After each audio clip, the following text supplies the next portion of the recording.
নিপুণ রায় চৌধুরী একটু আগে সরকারের উপদেষ্টা যিনি কদিন আগে ধানমন্ডি থেকে ভোটার হলেন, তার নিজের এলাকা হচ্ছে কুমিল্লা মুরাদনগর, সেখানে কাইকোবাদ সাহেব আছেন বিএনপির। একটা প্রচলিত ধারণা হচ্ছে যদি আসিফ মাহমুদ বলছেন যে উনি স্বতন্ত্র নির্বাচন করবেন, কিন্তু যেহেতু আপনার ঢাকা 10-এ কোনো প্রার্থিতা বিএনপি ঘোষণা করে নাই, সেখান থেকে একটা শঙ্কা বা একটা আলোচনা যে আসিফ সাহেব হয়তো বা এখান থেকে নির্বাচন করবেন। যদি বিবিসি একটা রিপোর্ট করছে যে ওনার যে আবাসস্থল ঢাকায় সেটিও এই আসনের ভিতরে পড়ে না, মন্ত্রীপাড়া। ফলে সেটি ভিন্ন প্রশ্ন। আসিফ সাহেবের স্টেট হচ্ছে ভোট পাওয়ার জন্য আওয়ামী তোষণের প্রতিযোগিতা চলছে, যেন ফ্যাসিস্টদের ভোটে সংসদ যাওয়ার থেকে সারা জীবন সংসদে না যাওয়া ভালো।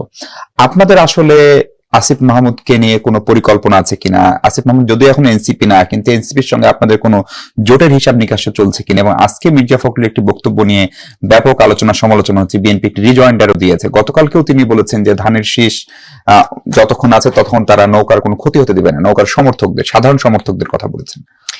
দেখুন, আপনি সাধারণ সমর্থক তারা বাংলাদেশে আম জনতা বলেন, সাধারণ পিপল বলেন, তারাই তো সাধারণ মানে মানে সমর্থক। এখন আপনার একটা ব্যক্তিগত পছন্দের জায়গা থাকতেই পারে যে কোনো দলের প্রতি, আদর্শের প্রতি, এটা আপনার একান্ত ব্যক্তিগত চয়েস।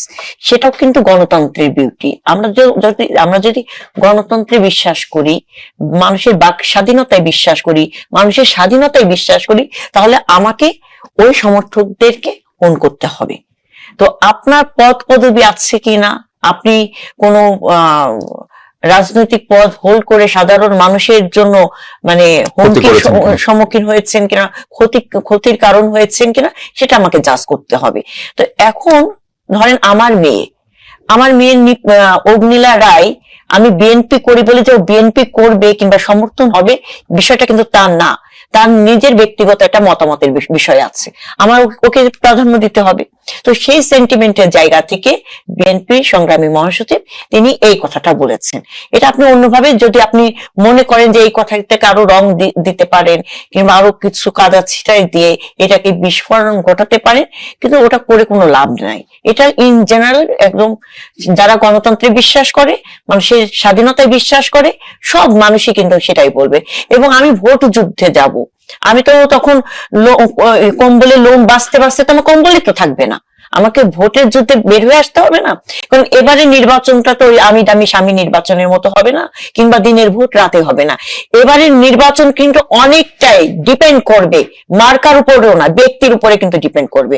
আপনি কাকে কি বলছেন, আপনার কথাটা জেনজিরা কিভাবে নিচ্ছে, আপনার কথাটা আপনি যে আমার কাছে ভোটটা চাচ্ছেন, আমি কি চাই সেটাকে আপনি জানেন কিংবা আপনি বুঝেন, কিংবা সেটাকে আপনি পূরণ করতে পারবেন, সেই জায়গাটাকে আপনি আমাকে আশ্বস্ত করছেন কিনা, সেটার উপর নির্ভর করবে কিন্তু এবারের ভোট যুদ্ধটা।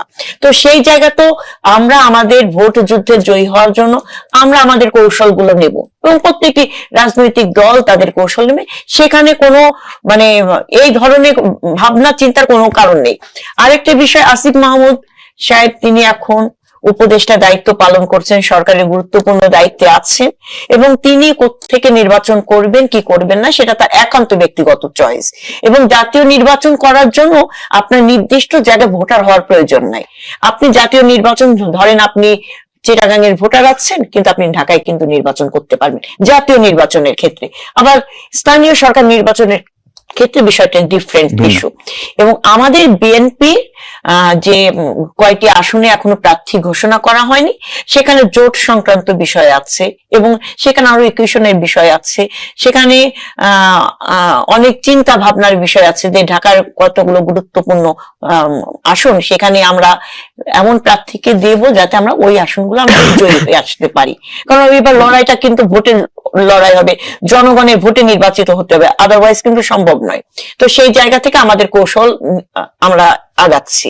তো এনসিপির সাথে আমাদের মানে জোট হবে কিনা, কিংবা অন্য কোন কোন দলের সাথে আমরা জোট হয়ে ঐক্যবদ্ধ হয়ে নির্বাচন করব, মানে নির্বাচনে অ্যালায়েন্স হবে, সেইটা এখনো কিন্তু সমীকরণ আমাদের হয়নি চূড়ান্ত।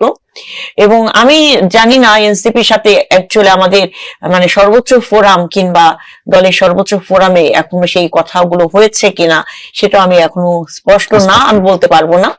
তো অবশ্যই আগামী জাতীয় নির্বাচন আমাদের জাতির জন্য খুবই গুরুত্বপূর্ণ নির্বাচন, এবং সেখানে প্রত্যেকটি ব্যক্তি এবং দলকে প্রাধান্য দিয়ে নির্বাচনে আমাদেরকে বেরিয়ে আসতে হবে, এবং আগামী নির্বাচনে সংসদ সদস্য তারাই যেন হয় আমরা প্রত্যাশা করি, যেখানে মানুষের প্রত্যাশা পূরণের একটা কেন্দ্রবিন্দু যেন হয়ে দাঁড়ায়।